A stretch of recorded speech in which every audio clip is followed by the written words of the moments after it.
is TechStrong TV. Hello, everyone. Welcome to TechStrong TV. I'm Bonnie Schneider. Today, we're talking about climate change, its financial impact, and how AI is providing solutions. I'm pleased now to welcome Dr. Michael Ferrari, Chief Scientific and Commercial Officer at Climate Alpha, to TechStrong TV. Dr. Ferrari's deep tech and commercial interface experience gives him a unique perspective on the challenges of climate change and its repercussions in the global economy. Dr. Ferrari, it's a pleasure to have you on TechStrong TV. Thanks, Bonnie. Great to be here. Great. Well, can you share with us a little bit more about your background and the mission of Climate Alpha? Sure. I'll start with Climate Alpha, and then I'll talk a little bit about my background and how it all comes together. So what Climate Alpha really is focused on is, the spectrum of climate-driven opportunity. So when we think about what's happening with climate change and climate volatility, a lot of people, particularly in the financial sector, go directly towards the risk side of the equation. And what we look to do is really, it's still part of the same continuum, but we really try to focus on where to deploy capital to better protect ourselves, to better understand where some of the climate-driven opportunities are, and to help investors and asset managers along the ride for this journey. So a lot of climate information, which you very well know, it's very esoteric sometimes. It's very difficult to translate and understand for people that don't work with the data every day. So we really work with partners to try to understand what data is important, what's meaningful, and ultimately where to spot opportunities for the decades ahead. Can you just tell? Sorry, go ahead. I was just saying, just my background in terms of how I got into this space. I mean, I've kind of been in the climate finance, data science space for 25 years or so. But I started off as a commodities trader. So my first role at a graduate school was actually trading physical commodities, things like agriculture and energy and materials, all that have kind of a climate fingerprint. And then I kind of never looked back from there. So I kind of didn't take the traditional academic route and went right to the commercial sector, but still started to work with climate data and climate models and put that into kind of how a financial risk manager may want to use that data. That is a smart move. My background is as a meteorologist, so I can appreciate that you chose that. That's great. Well, I was wondering if you could detail the process of using AI to build complex models that factor into climate risks and macroeconomic trends and demographic shifts.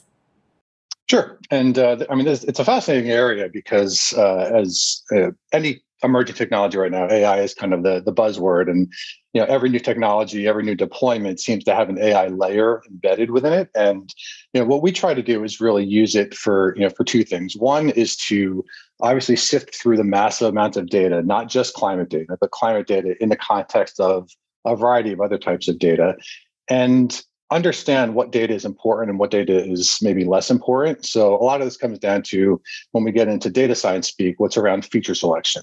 So we have climate data that's coupled with, your point, macroeconomic data, social data, demographic data, a variety of data that is not necessarily climate specific.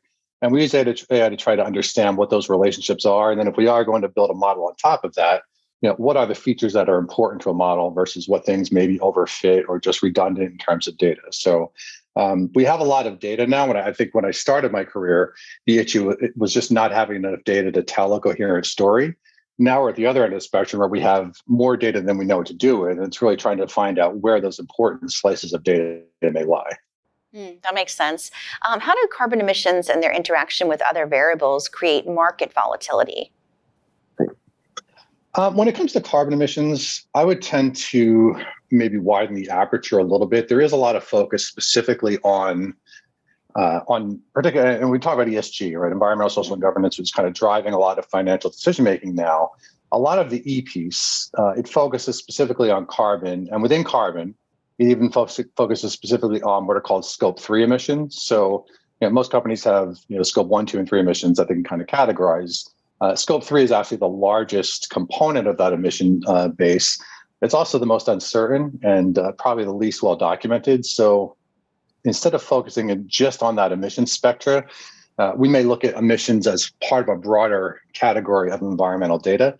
And I think what we're seeing now is, again, those of us that have been in the space have known it for a while, but we're seeing a lot of impacts, both positive and negative, on how climate-driven volatility does impact performance. A lot of times it was usually the things that come to mind are kind of the extreme events, when we think about hurricanes and floods and droughts. But what we have now with more data that's become available is there are a lot more climate-related risks that are, somewhat more insidious. Sometimes they just take a long time to materialize, and then you kind of have these phase changes where the impacts may be dramatic. What we're looking to do now is understand what is the relationship between these particular variables and the financial outcomes, but we tend to not focus specifically on the emissions piece because we think it's just one piece of a puzzle that is much broader. And when we think about environmental data, this includes water data, includes materiality data, includes a whole host of data that doesn't necessarily fall under that emissions category. So we try to just take a wider view when it comes to the environmental piece. That makes sense. Can you discuss how global investors can leverage spatial finance to construct climate-proof portfolios that outperform the market? I guess that's the goal for many. Yeah, it is. And it's an interesting question. I think, as the name implies, spatial finance is really putting kind of a spatial or a complexity theory type of approach towards financial decisions. So I'll default to my background with commodities. It's always interesting to know, where stocks and flows are originating from, where they're moving to, how things are being processed and used, how climate influences all that. But at the end of the day, everything still has a geographic footprint. So it's not just enough to have the data on the flows. It has, it's equally important to understand where material is coming from, what balances are like, how quotas are going to impact what's going into a country and out of another country, and understand what those relationships are. So it's really kind of putting together, looking at the global economic engine as kind of a puzzle, as opposed to these individual data streams that act independently. So it's, I always kind of tell people that are interested in this space, whatever your domain is, you almost have to be a student of everything, right? So you might be somebody that really specializes in a very particular component of the supply chain, but understanding how that fits into pieces around it, how it impacts, buy and spend patterns of companies and processors and producers, how foreign exchange rates impact things. It really is, every day there's something new happening that we weren't thinking about the day before. So the only way to really look at that is really kind of through this spatial finance lens. And I think it is starting to gain some traction. I think it's always been there. I think it's always been more of a niche approach. But within the last couple of years, we're starting to see a lot of larger asset managers and financial institutions really kind of embrace this approach and realize that there is a different way of looking data. And this, those of us that have been in this space have always felt it was important. It's finally starting to gain some recognition. Can you describe what the resilience index is for those that are unfamiliar with it, and other composite data sets, and how that the adaptation is imperative in North America and globally? I was just reading about new requirements from the EU regarding reporting. So I was just wondering if you could kind of break that down for everyone. Sure. Very timely too. So, and this goes back to how we kind of started the conversation. Instead of just focusing on the risk side, when we look at the resilience side, we're looking at how, companies, economies, locations are going to, not only sustain potential shocks, but also benefit from them. So we're looking at not just where capital might be going, but why capital might be directed in certain areas. So if we think about the changing energy infrastructure, just as an example, it's not just about switching from the internal combustion engine to battery electric vehicles. It's understanding what areas are going to be well positioned to build a charging infrastructure around. What areas are going to have the right mix of traditional and renewable energy to support that transition? What areas actually have a favorable tax base that's going to incentivize workers to move to these locations? So it goes from just understanding, where I should not be deploying capital to where I should, but also, answering the why piece, why these are important factors to be thinking about as an investor. And when we think about the North American piece that you referenced, and it really does it goes well beyond North America. I think from a regulatory perspective, we've always kind of been following what's happening in the EU. EU tends to mandate things and put them in practice a little bit earlier. And the US-based mandates and series of regulations, they tend to work more on a trial basis. And then, over time, they might be 3 or 4 years behind the EU and then start to implement it. We're seeing that similar now when it comes to financial disclosures around climate. So, in the past, companies were required to show what their financial risk was, but it wasn't really very well defined. And I think when you look at the current regulations that are coming out through the SEC, it's not only banks, it's going to be any companies that are managing assets. They're going to have to disclose this information. Now, how good the data is that goes into that disclosure and what it actually means, that still is up for discussion. But at least we're moving from kind of waiting and seeing and just kind of trialing towards moving towards a framework that a lot of this information is going to be required and it's going to be mandated like any other piece of financial disclosure information. Well, our viewers are very interested in IT in general and DevOps specifically. And I was wondering if you could speak to the surge in the adoption of AI, machine learning technologies. In your view, how can these technologies best be used to tackle the challenges of climate change? We could probably spend hours talking about that one, but a few that certainly come to mind. One is understanding the spectrum of technology is going to be required to support the energy transition. So, I keep going back to that because it is such a topical area right now. There's no panacea for moving from decarbonizing operations towards something that is less polluting. We're moving from kind of this, what we call the ICE to BEV transition in vehicles. One of the things that AI can actually do now is allow us to understand that broad spectrum of possibilities in a way that we just weren't able to do before. We're able to do it it's less about precision. So a lot of times users, particularly on the DevOps side, think that we're going to be able to develop a better set of answers. And what I'm finding, and I think others in the field are starting to confirm this, it's less about finding those specific answers.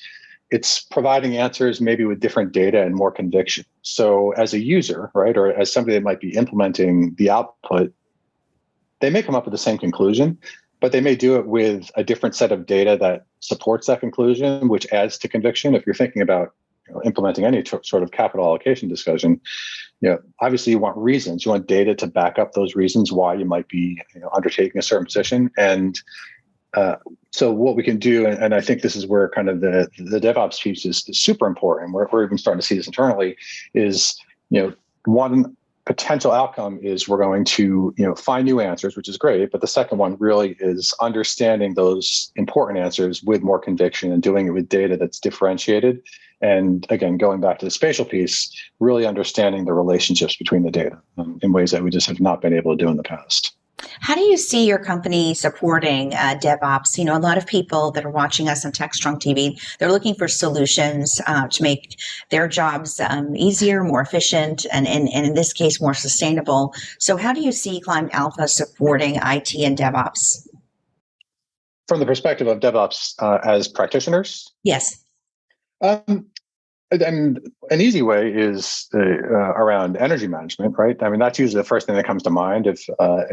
AI comes with some baggage too, right? So just because we're deploying models, we're also spending a lot more compute cycles now. We're also spending a lot more energy just to construct these models. So the models are great, and the amount of data we have is great, but it comes at a cost. Right? So I think one way that we can, kind of help steer the discussion in a positive direction is really to optimize that DevOps stage and get a better handle on what our spend is, what compute cycles are important, and run our own operations a little bit more efficiently, which extend beyond the individual companies. And this really gets into cloud management writ large, right? How can large scale compute cycles be managed in a way that they haven't been able to do before? And there's a lot of issues around energy, around water, all these things that are related to running an operation, and they haven't been very well understood until somewhat recently. So I think this is one area we can certainly help provide some benefit.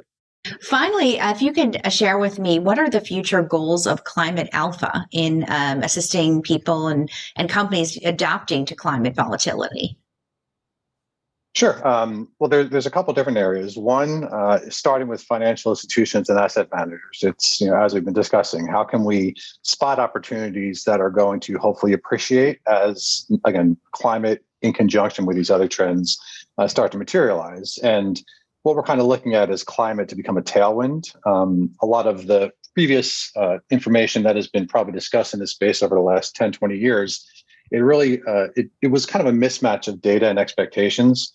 So climate, the climate piece, the climate premium, if you will, has not necessarily been priced in. We think that's going to become more apparent going forward. So we're looking to help asset managers better position where that climate premium should lie and how to position a portfolio around that. So at the asset manager level, that's one area.